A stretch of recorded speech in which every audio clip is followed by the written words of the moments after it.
আসসালামু আলাইকুম। ১ বছর বয়সের পর থেকে বেবিদের এই হেলদি খাবারটি পরিবেশন করতে পারেন। যে সমস্ত বাচ্চারা ডিম খেতে চায় না, আজকের রেসিপিটি তাদের জন্য। এখানে একটি ডিম ভালোভাবে ফাটিয়ে নিব। এবার ঠান্ডা পানি অ্যাড করব। অ্যাড করার পর আবার ভালোভাবে ডিমটি ফাটিয়ে নিব।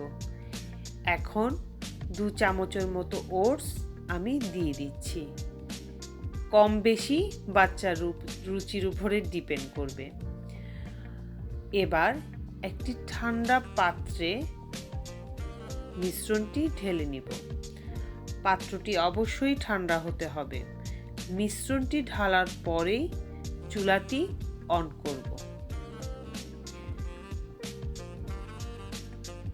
অনেকে মনে করেন ডিমের গন্ধ থাকতে পারে, সেক্ষেত্রে একটি এলাচ অথবা দারচিনি দিয়ে নিতে পারেন।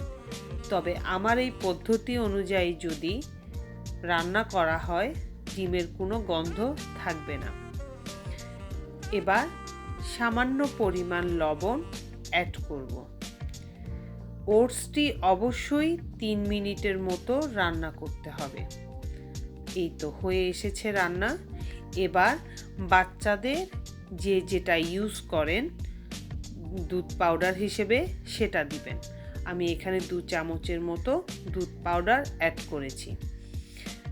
অ্যাড করার পর কয়েক সেকেন্ড 30 কিংবা 20 সেকেন্ডের মতো নাড়াচাড়া করে পাত্রটি উঠিয়ে নিব চুলা থেকে।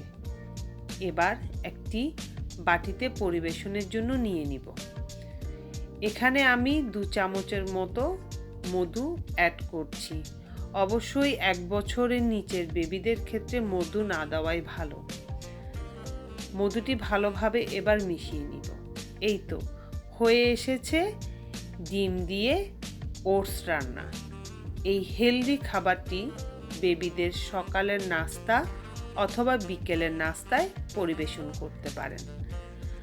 যারা আমার চ্যানেলটি সাবস্ক্রাইব করেননি, অবশ্যই তারা সাবস্ক্রাইব করে দিবেন আর লাইক, কমেন্ট, শেয়ার করে আমার পাশে থাকবেন। সবাই ভালো থাকবেন, সুস্থ থাকবেন। আল্লাহ হাফেজ।